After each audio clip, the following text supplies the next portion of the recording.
Bonjour à tous, bonjour à toi artisan de lumière, guerrier de lumière, belle âme courageuse. Bienvenue sur la chaîne de Divinescence. Écoute, nous sommes samedi 7 janvier 2022, il est, je ne sais pas, 13h et quelques. J'ai fait ce tirage en réalité il y a à peu près 3 jours, mais j'étais tellement abasourdie moi-même que je n'ai pas pu me croire moi-même, voilà. Alors depuis, j'ai retravaillé, j'ai potassé toutes les significations effectivement parce que c'était tellement incroyable que j'ai eu besoin d'une double confirmation. Voilà, et du coup, je vais te dévoiler les cartes que j'ai tirées l'autre soir dans mon lit. Hein, je vais être transparente, c'est vrai que souvent je tire les cartes voilà, ou au réveil ou le soir voilà, assise dans mon lit. Du coup je suis perturbée, je ne sais plus ce que je voulais te dire. Voilà, oui, donc les cartes qui sont sorties m'ont vraiment beaucoup interpellée. Alors de manière générale, quand je tire les cartes, en fait, je fais mon petit rituel de préparation, je les brasse, etc. Et je ne fais pas sauter les cartes. C'est-à-dire que je sais qu'il y a certaines de mes collègues, on va dire, qui ne prennent que les cartes qui sautent. Moi, en général, je ne les prends pas dans le sens où ça prend vraiment beaucoup de temps parfois de faire sauter les cartes. Toutefois là, je t'ai laissé, je crois que c'est là, je vais te montrer en fait la carte qui est sortie au moment où je posais la question. Donc quelle était la question? Voilà, je vais te la dire là, alors je vais essayer de ne pas employer trop de mots pour la censure, mais disons que je pensais à toute la situation, je pensais à cette folie, et je me disais que ça n'était pas possible qu'une personne pareille soit devenue aussi, enfin elle a toujours été, mais aussi on va dire psychotique, et je me suis dit mais à un moment, enfin elle va plus pouvoir supporter tout ça, parce qu'on sent bien que les choses sont en train de bouger, que les gens sont en train de se réveiller, et que j'imagine que l'autre a un maximum de pression voilà, financière et autres, d'engagement sur lequel effectivement cette personne a dû voilà, s'engager, des choses qu'elle a signées, en dehors du pacte qu'elle a signé visiblement avec qui on sait, et dont on évite de donner le nom. Et voilà, et donc il y a une carte qui a sauté, donc parce que je me suis posé la question mais est-ce qu'il est possible que celui en quel on pense en finisse? Parce qu'à un moment, acculé comme il est, enfin moi je sais que je l'aurais déjà fait depuis longtemps. Voilà. Donc l'idée, évidemment, dans l'absolu, je ne souhaite à personne aucun mal, hein, aucun être humain, aussi vil soit-il, parce que je pense que là où ils se chargeront de son cas le moment voulu. Mais donc voilà, très clairement, c'est la question que j'ai posée voilà, sur la fin de Macaron. Voilà, comment est-ce qu'on allait sortir de tout ça, et surtout voilà la fin de Macaron. Et voici les cartes qui sont sorties. Je te les dévoile maintenant. Donc tu vois, donc le dos de deck, déjà ça commençait très fort.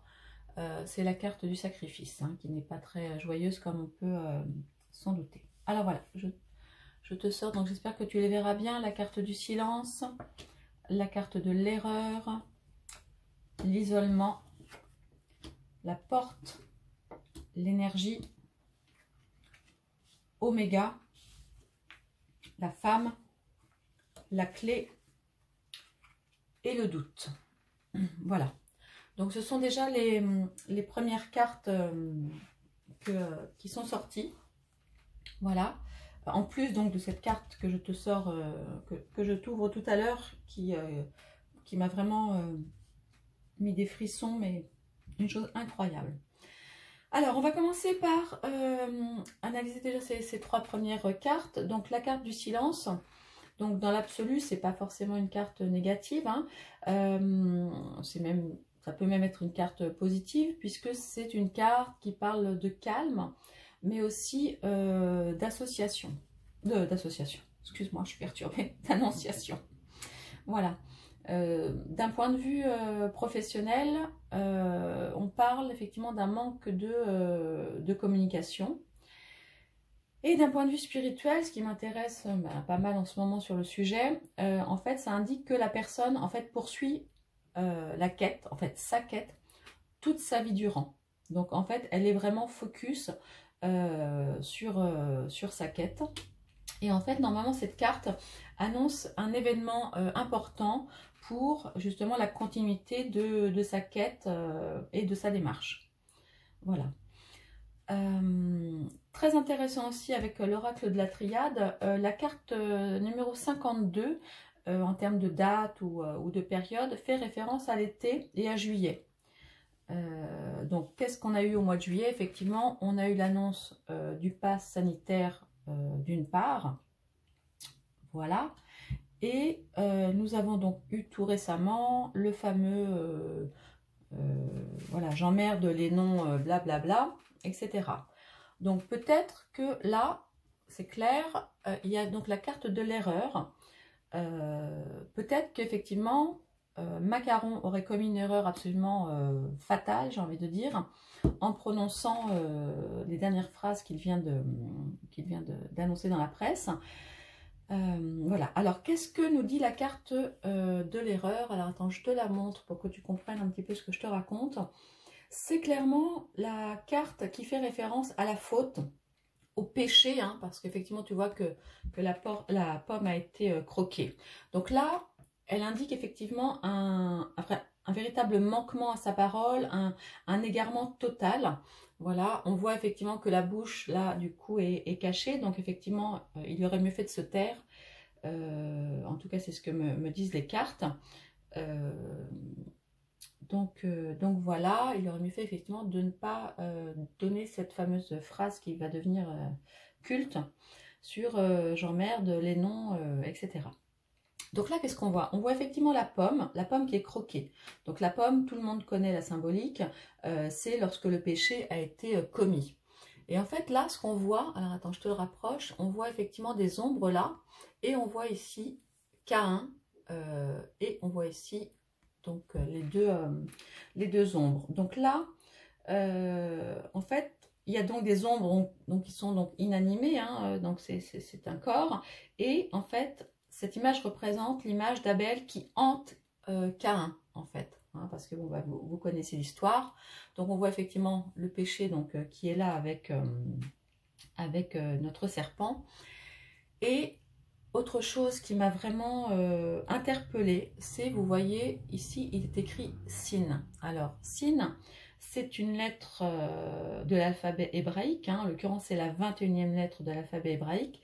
Et on remarque aussi que, bien sûr, c'est l'initiale de SA, voilà, le type, enfin, en tout cas, l'espèce d'entité, là, dont je n'ai pas tellement envie de citer le prénom. Donc, on voit bien effectivement que l'œuvre de celui-ci a fait son œuvre, mais que néanmoins donc celui-ci a péché, qu'il aurait mieux fait effectivement de se taire et qu'il a fait une grosse boulette qui le hante. Donc voilà. Et ce qui est aussi très important, c'est de comprendre que c'est vraiment là la scène en fait qui montre que l'acte qu'on a accompli engendre des conséquences dont on doit absolument, et c'est ça qui est vraiment important, porter la responsabilité. Voilà. Sinon, voilà, en termes de date, cette carte représente plutôt le mois de février et l'hiver. Voilà. Alors maintenant, je vais donc te parler de la carte de l'isolement, donc qui est juste là.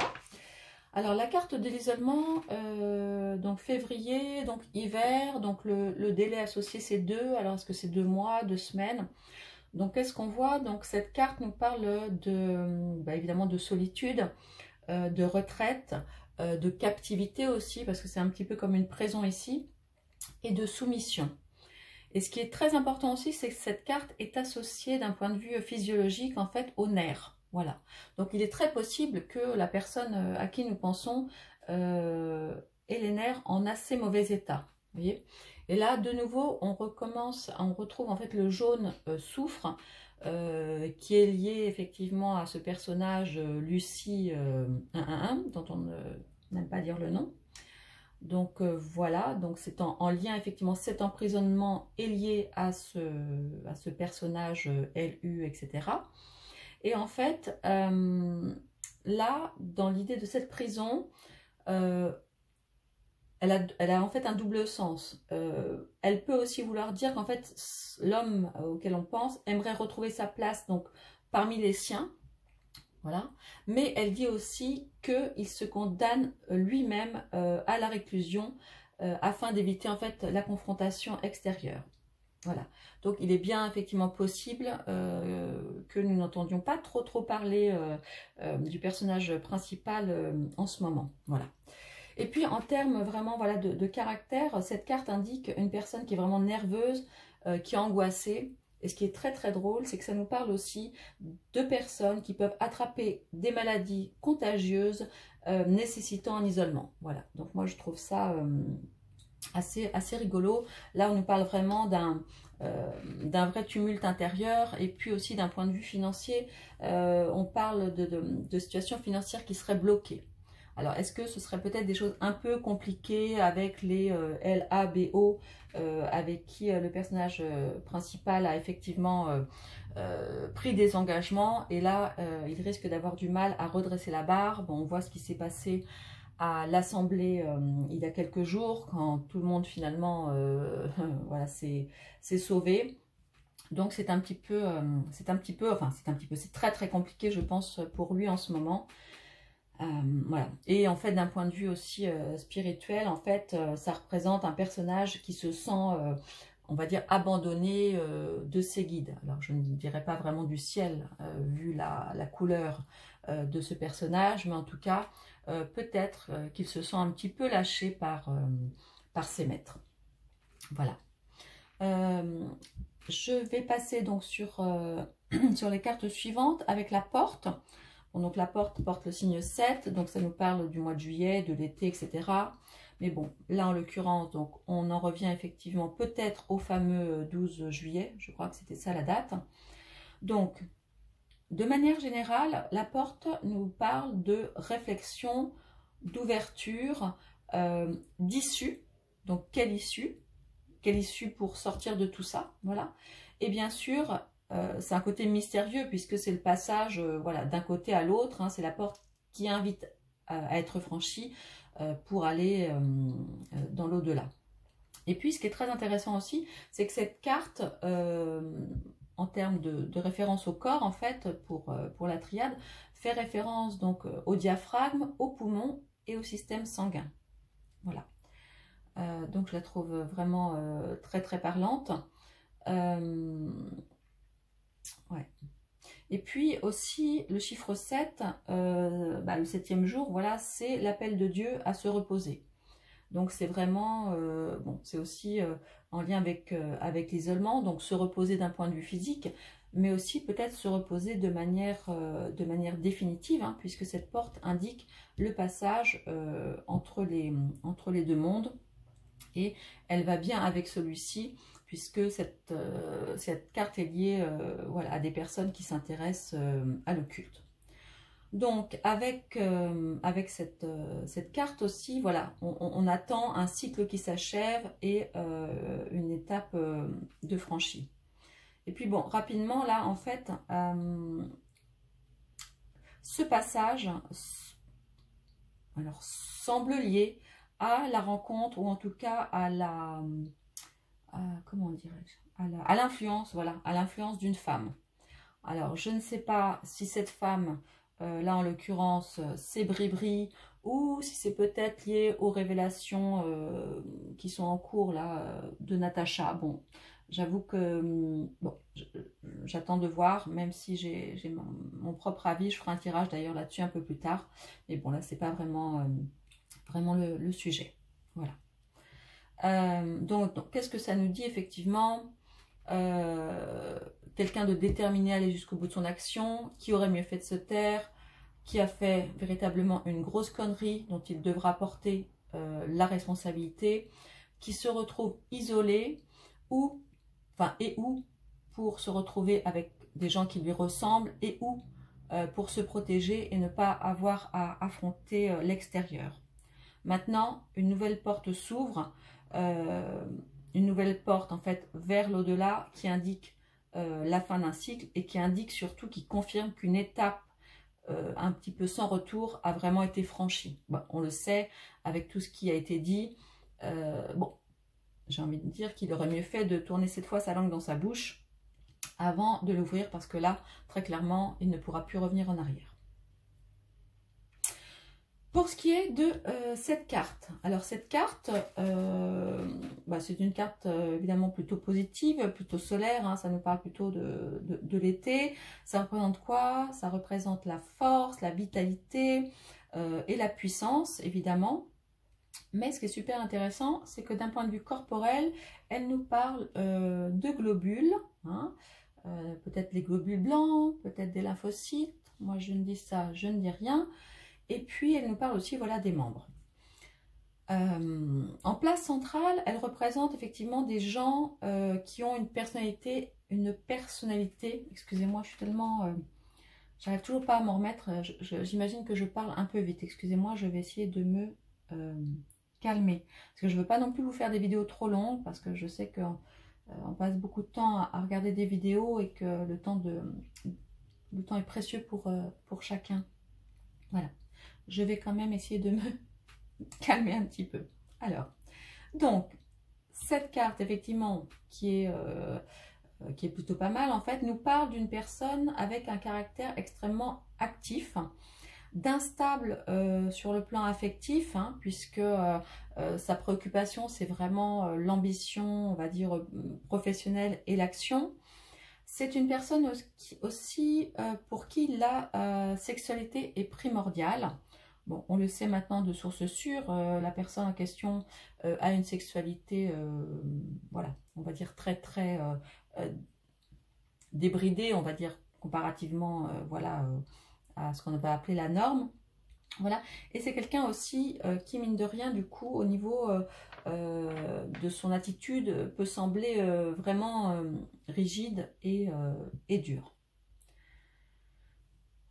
Concernant tout ce qui est matériel, donc là, ça nous parle de quoi? Ça nous parle de transactions et de finances, mais au prix d'un effort acharné, d'accord? Là, on ne nous parle pas, c'est pas comme l'abondance, voilà, qui est un petit peu un cadeau. Là, ce sont des personnes liées à des transactions, voilà, qui ont besoin de beaucoup d'argent. Ce sont des personnes à forte responsabilité, qui ont une grosse ambition financière et qui, pour l'obtenir, sont prêts à des efforts vraiment acharnés.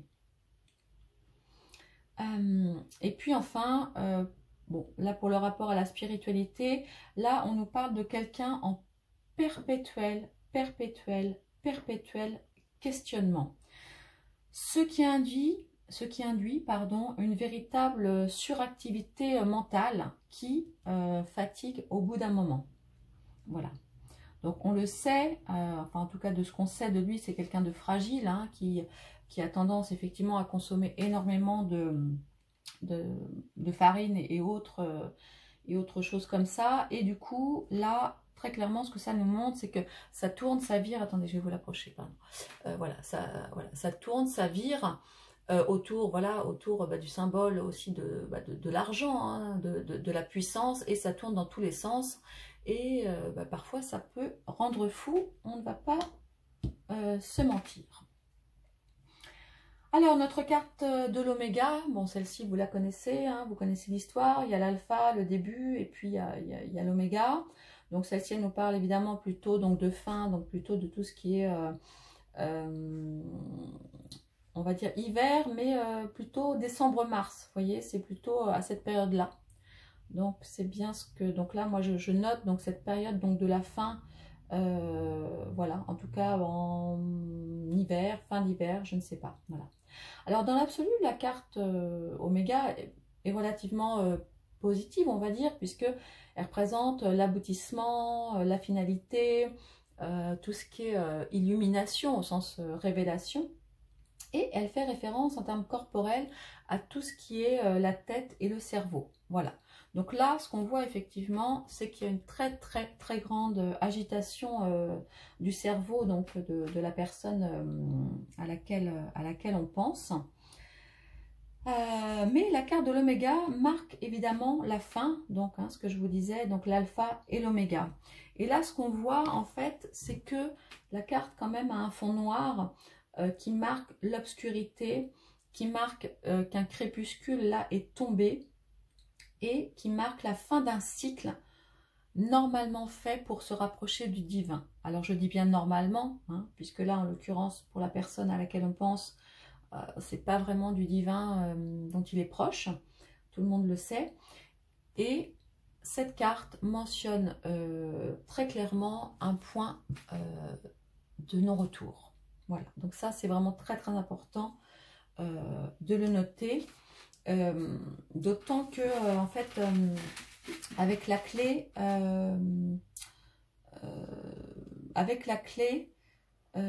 ça indique en fait que la personne, et là bon je vous mets sur une piste que je pense vous commencez à comprendre, que la personne en fait va trouver la solution, pardon la clé excusez-moi, va trouver la solution en fait elle-même pour résoudre ses problèmes.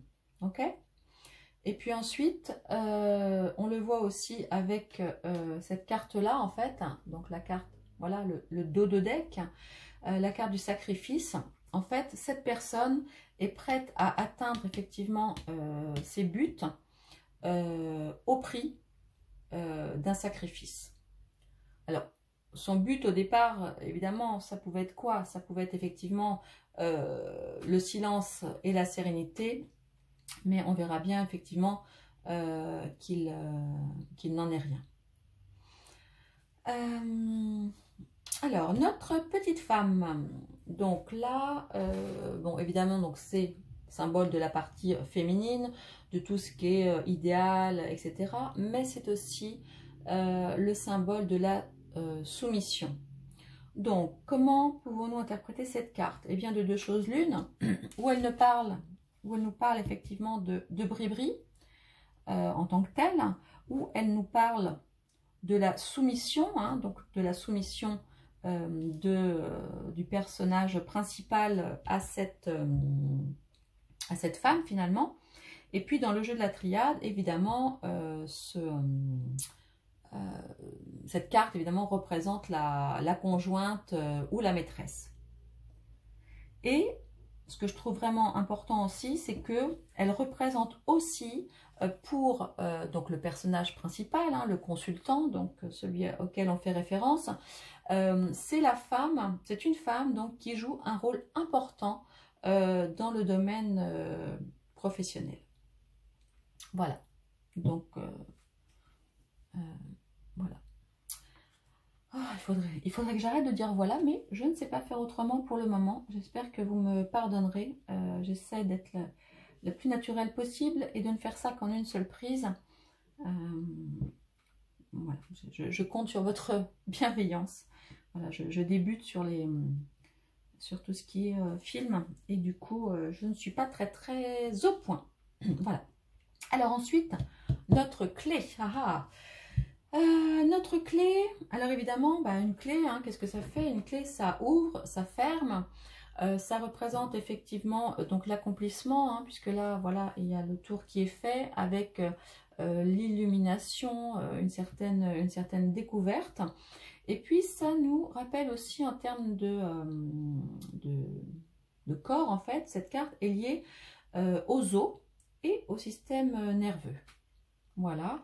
Pour vous parler de la carte de la clé, donc là, c'est donc la croix égyptienne qui s'appelle, alors je ne sais pas comment on dit, Ankh, A-N-K-H. Et en fait, ça, c'est le symbole de la vie éternelle.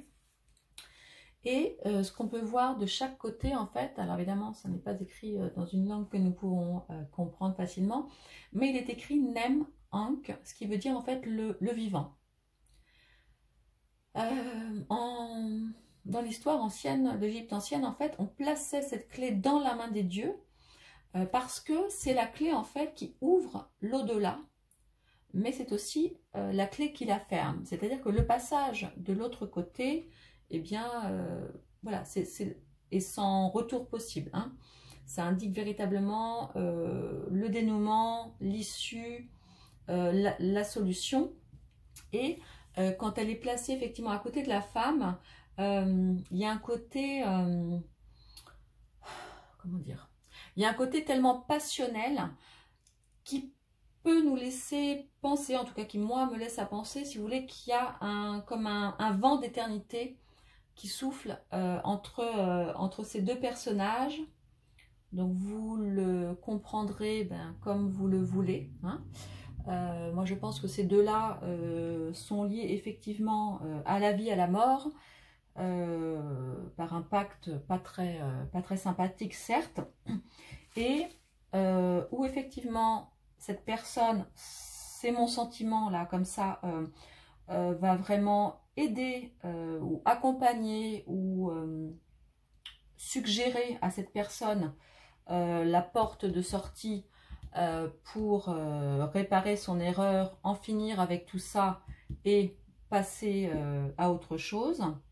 Elle pourrait lui souffler dans l'oreillette, voilà, ce qu'il faut faire pour en finir avec tout ça. Elle pourrait aussi l'accompagner dans sa démarche. Ouais, oui, ça fait 3 jours que je regarde ces cartes, mais j'arrive toujours pas à m'en remettre, voilà. Et puis, bon, cette carte aussi fait référence, donc on est toujours sur cette lignée-là, à une personnalité qui a une position importante, donc effectivement de patron, de dirigeant et de décideur. Et enfin, pour en finir avec la clé,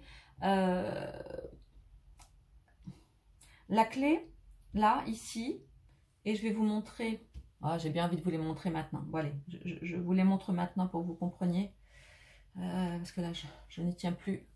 Voilà la carte qui a sauté du paquet lorsque je mélangeais. Et puis, ça c'est l'autre carte, parce que j'ai demandé un délai. C'est un papyrus, alors je vais vous expliquer dans 5 minutes ce à quoi elle fait référence en termes de délai. Mais voilà, elle fait surtout référence aussi à des contrats et à de l'écrit. Donc j'y reviens dans quelques minutes. Donc, la clé donc, indique effectivement que donc, le personnage principal va recevoir prochainement un signe pour lui permettre de poursuivre sa quête. Donc ça, je ne sais pas ce dont il s'agit. Est-ce que c'est une quête qui va l'emmener là ou pas? Je ne sais pas encore. Dans tous les cas, on voit que dans son plan, il y a du retard, hein, puisque nous avons donc la carte de l'isolement avec la clé. Même si, effectivement, la femme qui est placée à côté lui apportera des conseils précieux. Alors maintenant, est-ce que ces conseils seront positifs vers la vie ou autres de ce côté-là? Bon, moi, c'est plutôt mon point de vue. Maintenant, nous verrons bien. Et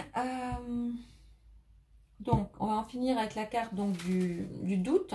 Bon, le doute, c'est très clair. On a déjà tiré cette carte par rapport à ce personnage principal.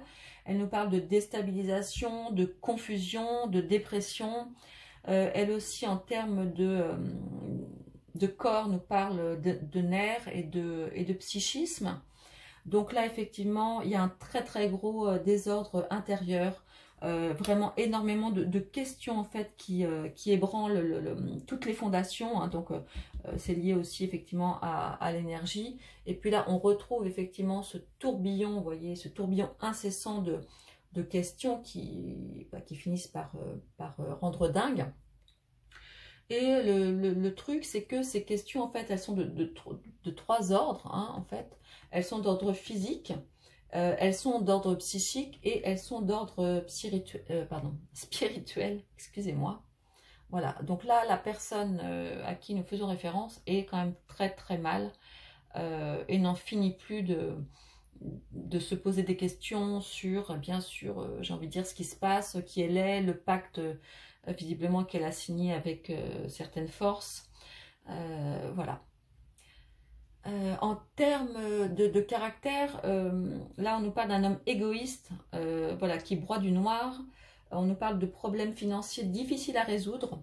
On nous parle aussi de relations professionnelles tendues. Et donc voilà, tout ça m'est doublement confirmé effectivement avec, avec ce papyrus, on va dire, contractuel. Et cette personne-là est véritablement dans une interrogation absolument abyssale, je ne sais pas si c'est le mot, par rapport à, ben voilà, à tout ce qui se passe, mais on va dire sur nous, à notre plan, mais aussi sur un autre plan que nous ne voyons pas, mais qui doit visiblement, puisque c'est une personne qui s'est dit se sentir investie d'une mission. Je pense que là, cette personne se sent un petit peu isolée, un petit peu perdue, ne sait plus trop où elle en est et comment se sortir de tout ça. Donc on voit beaucoup d'amertume et une très grosse dépression. Et puis bon, là aussi, donc pareil, avec la porte, ça nous parle d'hésitation, d'angoisse et aussi d'une certaine peur d'un changement.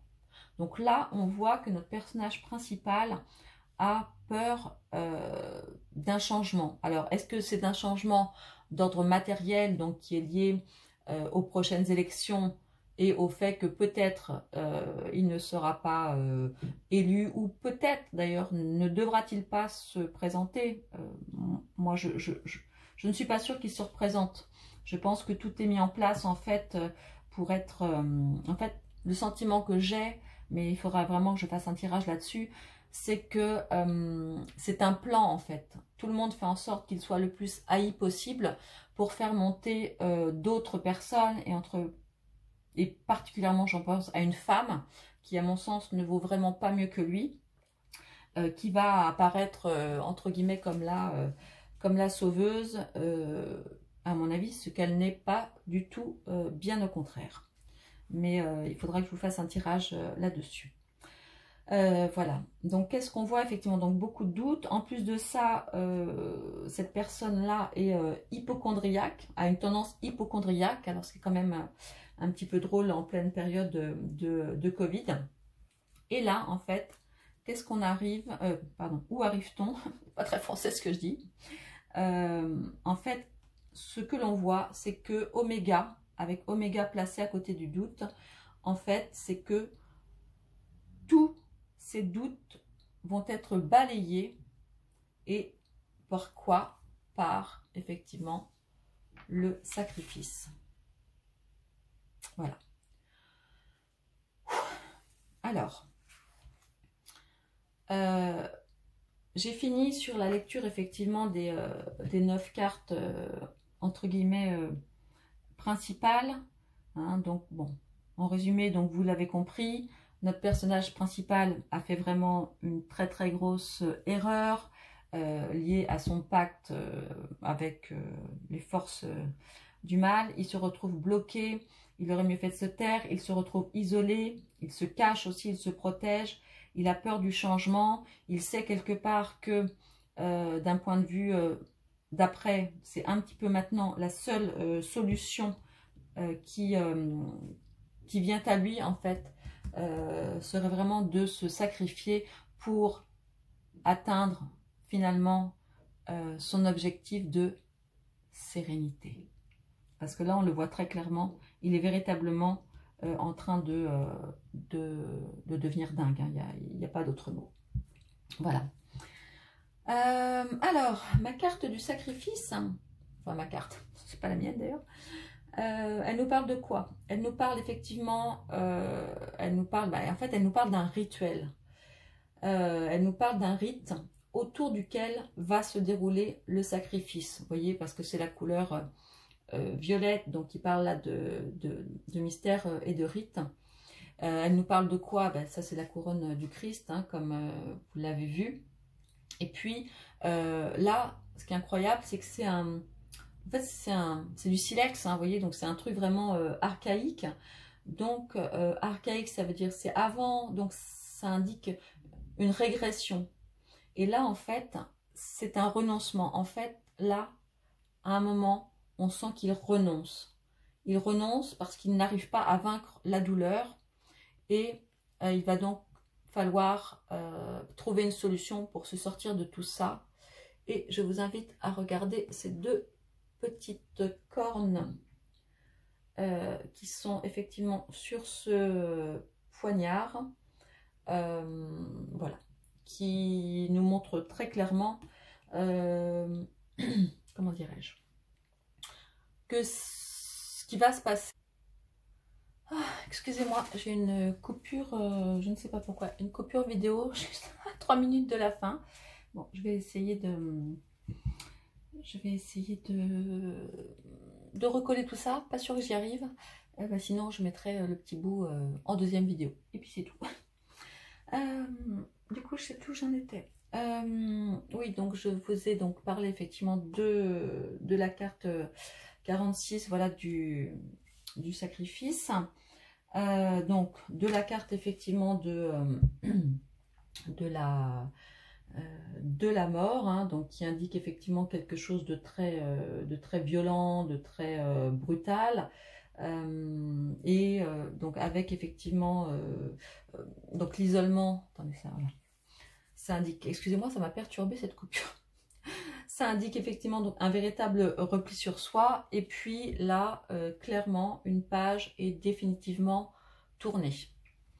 Donc comme on le voit, donc tout ça est lié effectivement donc voilà, à des écrits, au papyrus, à la communication. Donc est-ce qu'il en viendrait potentiellement donc à ce fameux geste-là à cause des contrats signés avec quelques villes personnes et de ces engagements qu'ils n'arrivent pas à tenir?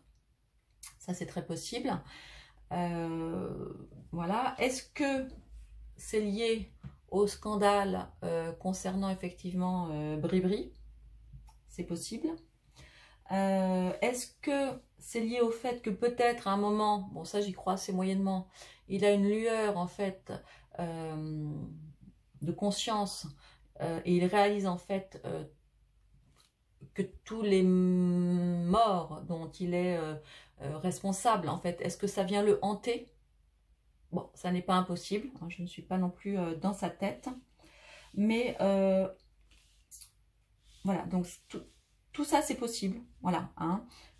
Bon, il devient fou, c'est clair et net.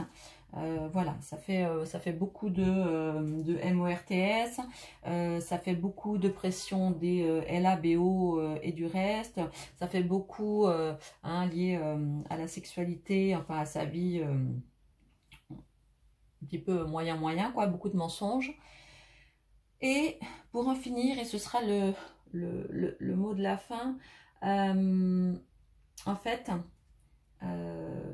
par rapport donc à la carte du papyrus, hein, donc, qui nous parle voilà, de contrats, d'affaires, de carrière professionnelle, etc., qui nous parle de personnes ambitieuses, bon, voilà, qui aiment tout, qui a un caractère voilà, très complexe, qui est capable effectivement d'avoir des attitudes déroutantes.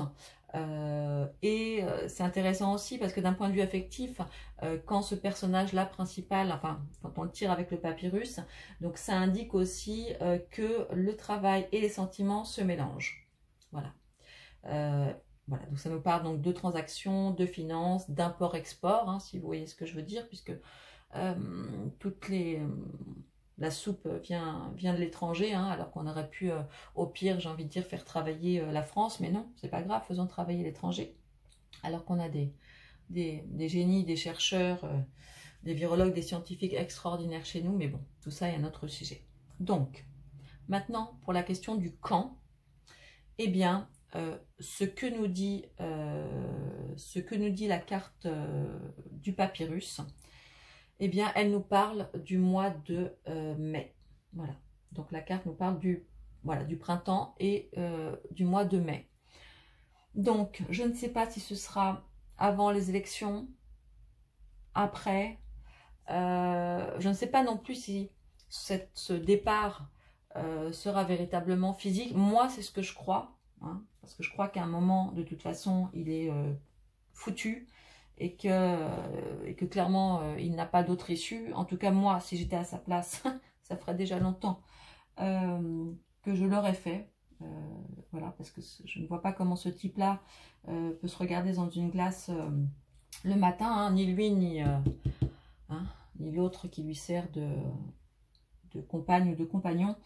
Voilà, donc ça nous dit printemps et plus spécifiquement mai. Voilà, donc il est très possible qu'au mois de mai, nous soyons définitivement débarrassés de lui, mais pas impossible qu'on soit aussi débarrassé d'elle. Je vais aller regarder tout ça. Qu'on le soit d'un point de vue, on va dire simplement politique, mais je pense à quelque chose d'un petit peu plus concret, d'un petit peu plus physique. Voilà. Écoutez, je ne sais pas, enfin je vous dis, je ne me remets pas hein, de ce tirage tellement il me semble dingue. Maintenant j'ai toute confiance dans mes cartes et dans mes guides. De toute façon, il va se passer quelque chose de très grave, de très marquant, de très violent dans assez peu de temps. Et dans tous les cas, j'ai envie de dire au plus tard, au mois de mai.